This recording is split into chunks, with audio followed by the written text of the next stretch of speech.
It was a Tuesday afternoon when my phone buzzed with a message I never expected to read from my own mother. "Your sister's having second thoughts about inviting you. You should offer to pay." At first, I thought it was some cruel joke, maybe a text meant for someone else. But as the words settled in, my heart dropped. I stared at the screen, waiting for a follow-up, some kind of explanation that would soften the blow. None came. Just silence, leaving me with that single line that felt like it sliced me in half. Growing up, I always suspected I was the afterthought, the extra, the one whose presence was tolerated rather than cherished. But this was confirmation in black and white. My own mother wasn't defending me, she was instructing me, like I was some guest trying to buy my way into my sister's life. I remember looking around my apartment, half-packed boxes still sitting by the door from when I moved back after the breakup, and wondering how it had come to this. Family is supposed to be your safe place, the people who never put a price tag on love or belonging. And yet here I was, holding a message that told me otherwise. Little did they know that single text would set off a chain of events none of them were ready for. I sat there replaying every family gathering in my mind, every holiday where I felt like an outsider sitting at the edge of the table, smiling when told to, quiet when my opinions didn't match the golden script my family had written.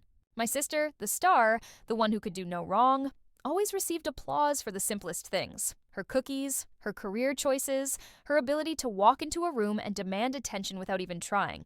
Meanwhile, I was the one expected to clap the loudest, to show up early and stay late, to help clean up while no one noticed I was even there. That text from my mother wasn't just about this one invitation. It was about a lifetime of being told I should be grateful just to be included. I thought about the countless times I'd driven hours to be at my sister's parties, weddings, showers, while she barely remembered my birthdays unless someone reminded her. I thought about how my mom used to defend her, saying, "She's busy, she's important, you need to understand." But what about me? Wasn't I important enough to deserve an invitation without having to buy it? My chest ached with a mix of anger and grief, and something inside me began to shift. That text wasn't going to be the end of me. It was going to be the start of something else, something they couldn't see coming. I kept staring at my phone, the blue light reflecting off the walls of my apartment as the message seared itself into my brain.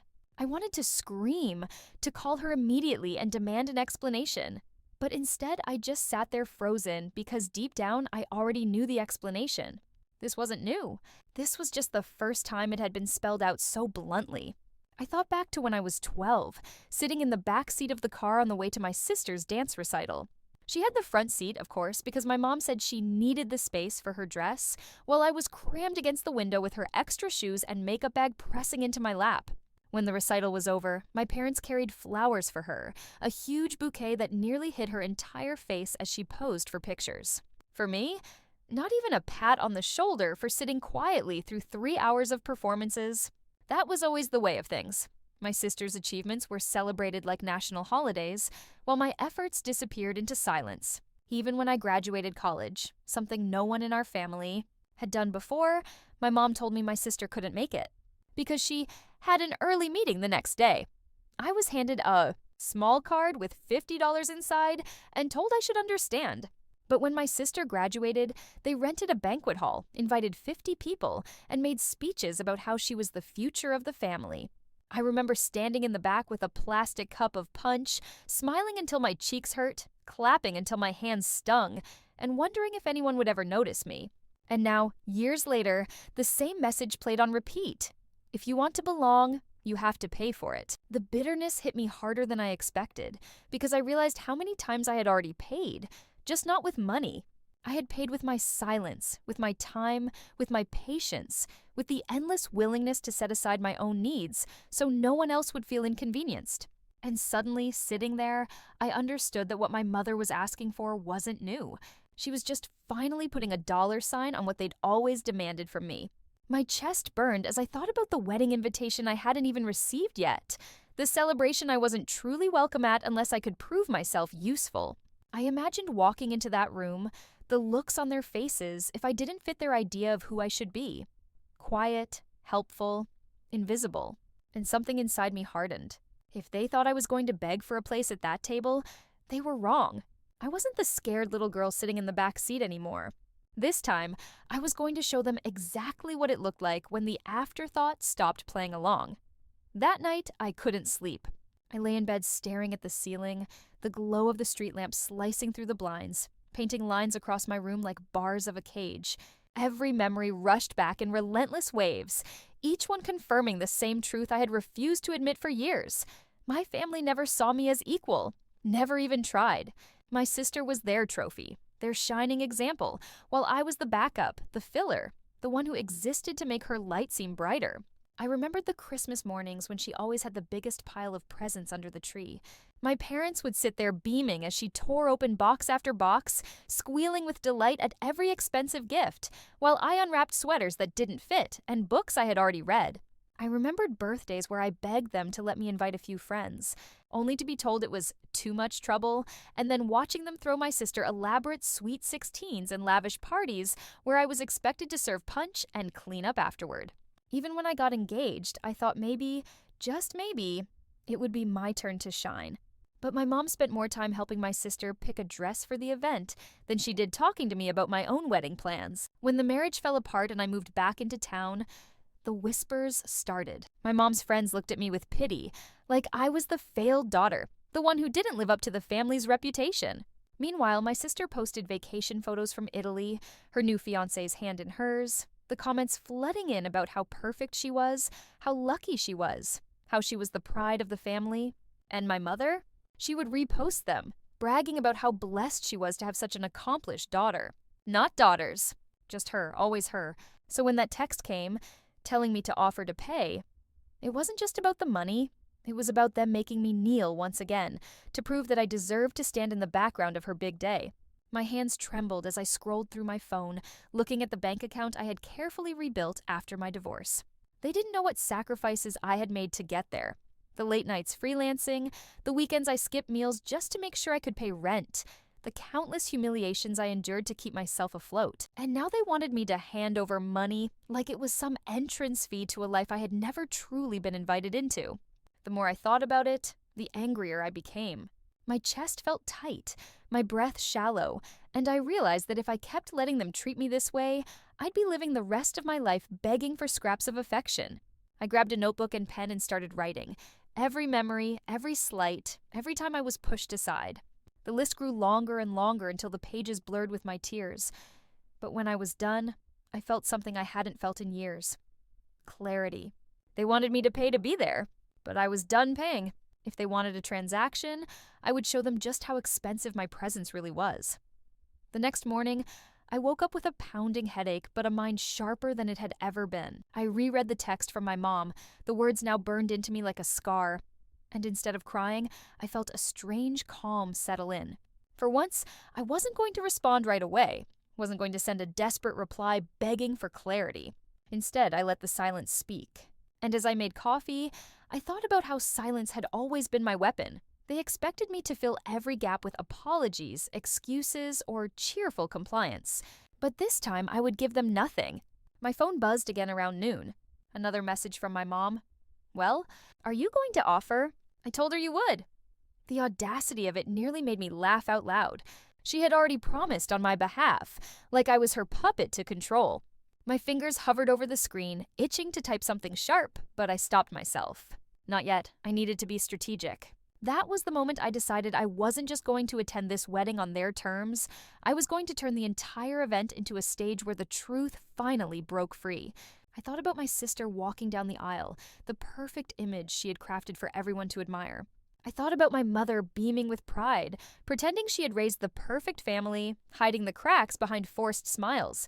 And I thought about myself, standing there with a secret they weren't prepared for. Because while they had spent years underestimating me, I had spent those same years quietly gathering proof. Proof of the lies, the favoritism, the manipulation, the way they siphoned money and opportunities away from me to hand them to her. I had bank statements, old text messages, even copies of emails where my mother had written to relatives, asking them not to support my business because it would make your sister feel overshadowed. I had all of it tucked away in a folder on my laptop, and for years I had told myself it wasn't worth stirring up. But now I saw exactly what it was worth. It wasn't just ammunition, it was liberation. I spent the next week preparing. While my mom assumed I was scrambling to make an offer, I was pulling together receipts, printing records, highlighting patterns that could no longer be denied. Each page I added to the stack gave me back a little more of the power they had stolen. And with every late night spent at my desk, I realized something. This wasn't about revenge for revenge's sake. It was about finally refusing to be the quiet, forgotten daughter. It was about making sure they saw me for exactly who I was. Not the backup plan, not the charity case, but the woman who had survived without their applause or support. When the wedding weekend finally arrived, I packed carefully. Not just the dress I had chosen, elegant and understated, but also the folder. My insurance, my truth. As I zipped my suitcase, I caught my reflection in the mirror. For the first time in years, I didn't see the girl shoved into the back seat or the woman begging for a place at the table. I saw someone dangerous, someone ready, someone they had underestimated one time too many. The drive to the venue felt like crossing enemy territory. My hands gripped the steering wheel as I replayed the plan in my head, each detail sharper than the last. The wedding was being held at one of those sprawling country estates my sister had always dreamed of. White pillars, a long driveway lined with trimmed hedges, and a fountain at the entrance that sprayed water like it was showing off. Of course it was. My parents had practically mortgaged their pride for this spectacle, making sure every guest would whisper about how perfect their family was. As I pulled up, I saw them already gathered on the steps. My mom in a lavender gown, beaming like royalty. My sister stood beside her in a silk robe, surrounded by bridesmaids who looked like clones of her. Perfect hair, perfect makeup, perfect smiles.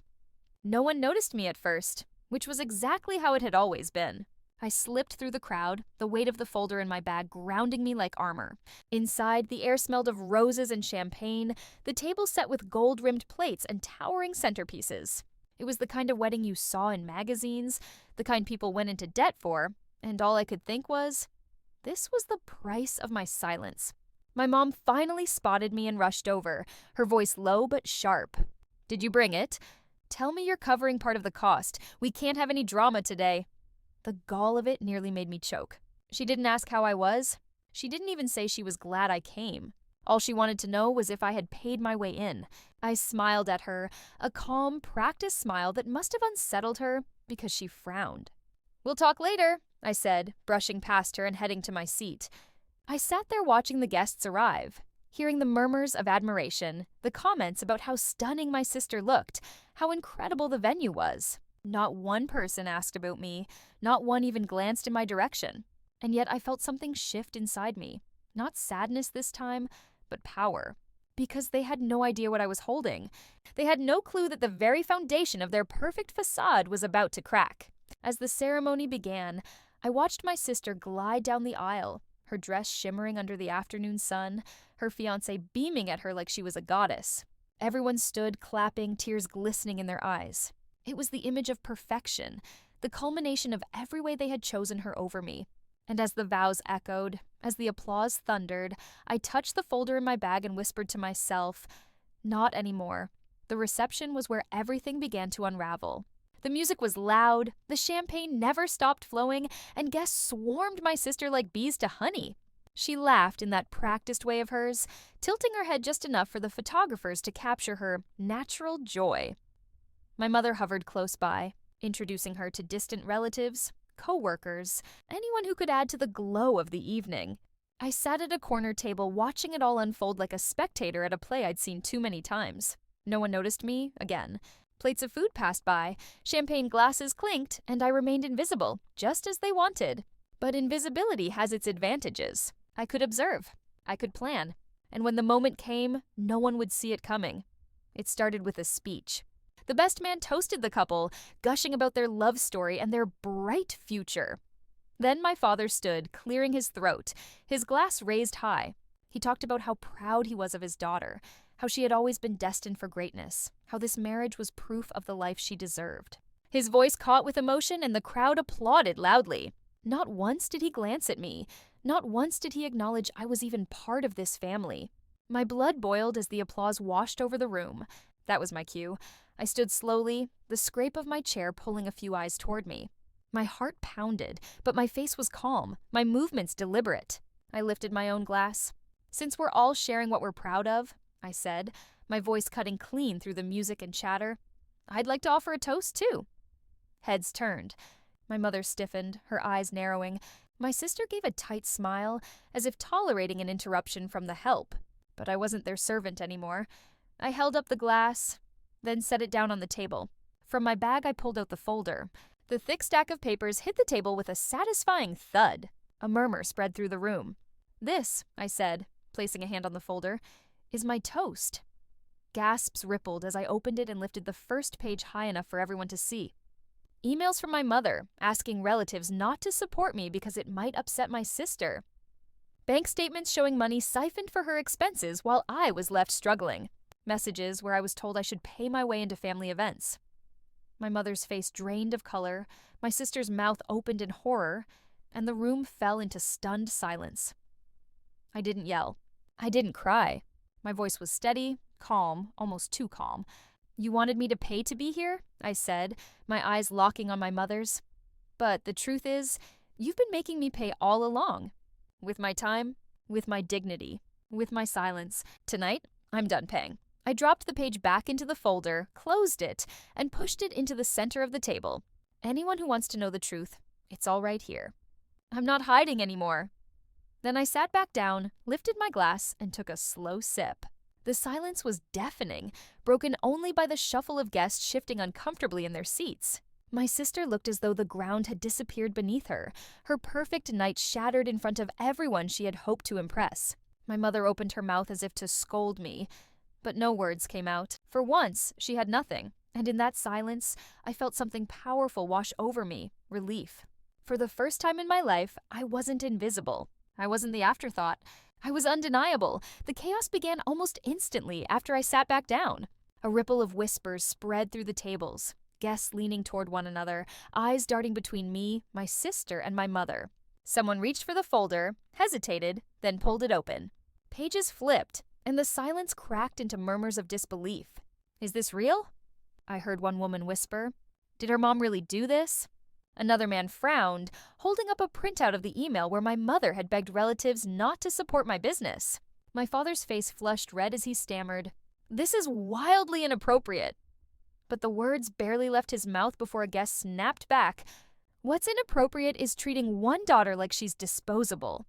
That hit harder than anything I could have said myself. My mother stood, her hands shaking as she tried to gather the papers. But too many guests were already holding them. My sister hissed, "You're ruining everything!" Her voice cracked, and for the first time, the mask slipped. Gone was the flawless bride, and in her place was the furious girl terrified that the spotlight was slipping away. I looked her straight in the eye, calm and unblinking. "No," I said quietly, but loud enough for the nearest tables to hear. "I'm freeing myself." The DJ, sensing disaster, fumbled to restart the music, but it was useless. The atmosphere had shifted. The perfect illusion shattered beyond repair. Some guests excused themselves, shaking their heads, while others lingered, clearly fascinated by the drama unfolding before them. I could feel eyes on me from every corner, not with pity this time, but with something else. Recognition. People were finally seeing me for who I was, and more importantly, for who my family really was. My father tried to salvage the moment with another toast, but his voice cracked with desperation, and it only made things worse. My sister's groom looked torn between comforting her and staring at the papers in disbelief, his jaw tight as he read line after line that revealed the toxic favoritism at the core of their family. My mother leaned over to me, her voice low and venomous. "You think this makes you strong? You'll regret humiliating us like this." I leaned back, my smile sharp. "The only thing I regret is waiting this long." The words felt like a door closing. Not just on the wedding, not just on the years of being silenced, but on the entire role I had been forced to play in their story. They wanted me small, quiet, invisible. Instead, I had turned into the one thing they couldn't control, the truth. And in that moment, with my sister's dream wedding unraveling in front of everyone, I realized they would never look at me the same way again. And that was exactly the point. When I walked out of that reception hall later that night, the air was cool and heavy with the scent of roses from the garden, but inside me it felt like fire.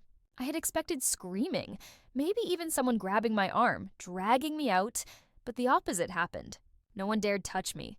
My sister had locked herself in the bridal suite, her sobs muffled behind a closed door while her new husband paced the hallway, glancing at the papers clutched in his hand with an expression that wasn't anger, but disappointment.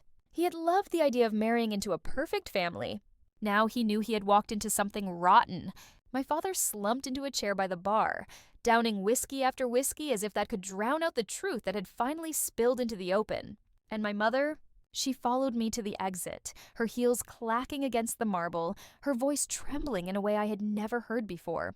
"You didn't have to do this," she whispered fiercely, her eyes darting around to make sure no one overheard.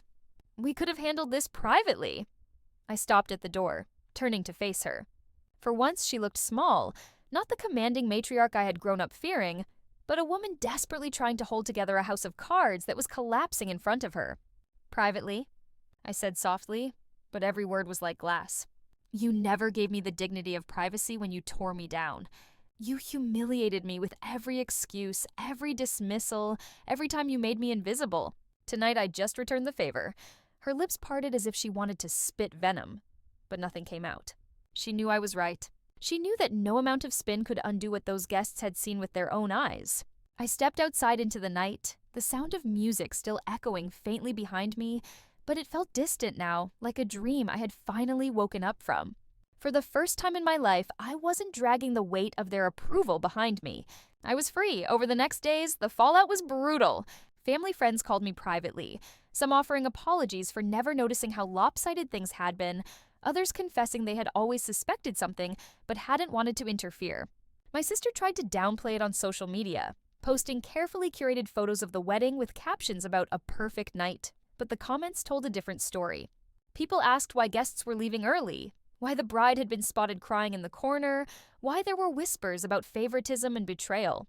The image she had spent her entire life perfecting was cracking in real time, and no amount of filters could hide it. My mother called me repeatedly, first begging, then demanding, then finally resorting to guilt. "You've ruined your sister's happiest day. How could you do this to us?" Each time I let the phone ring. I owed them nothing. Not answers, not apologies, not even my voice. The silence that once felt like a prison was now my shield. I didn't need to justify myself anymore. And yet, even in that quiet, I found something unexpected. Peace. I went back to my own life, to my small apartment filled with half-finished projects and quiet mornings with coffee. And instead of feeling the ache of being left out, I felt the warmth of belonging to myself. I started saying yes to new opportunities, no longer afraid of overshadowing anyone. I reached out to old friends I had pushed away while trying to please my family, and one by one, they reminded me what unconditional support looked like. I even found myself laughing again, loud, unrestrained, without worrying if it was too much. Because for the first time, I wasn't performing. I wasn't chasing scraps. I wasn't paying for love that should have been free. And in the stillness of those mornings, I realized that what I had done at that wedding wasn't just revenge. It was reclamation. It was me finally stepping into the space I had been denied my whole life and saying, "I belong here with or without you." Weeks turned into months, and the silence between me and my family became permanent. My mother eventually stopped calling, my father never reached out at all, and my sister blocked me on everything. For a while, I thought the emptiness would crush me, that I would feel the familiar ache of being excluded, unwanted, forgotten. But instead, the space they left behind filled with something else: peace, strength, and an unexpected sense of pride. I no longer had to contort myself into the role of the dutiful daughter, the supportive sister, the invisible shadow. I could breathe freely for the first time in my life. One afternoon, I walked past a cafe near my apartment and saw a young girl sitting alone, nervously scrolling her phone while her mother and sister laughed inside without her. The sight hit me like a mirror of my own past, and I almost walked on. But instead, I stepped inside, bought a hot chocolate, and set it on her table with a smile. "You deserve sweetness too," I told her. Her shy smile reminded me of the girl I once was, the one who had spent years waiting for someone to notice her. And in that moment, I promised myself I'd never let anyone erase me again. My family thought they were punishing me with their absence, but the truth was simple. They had finally set me free. And if freedom came at the cost of their approval, then it was the best bargain I'd ever made. I didn't yell. I didn't cry. I just walked away from the wreckage they tried to build my life on. And I built something new. Something mine. Tell me, did I go too far or not far enough?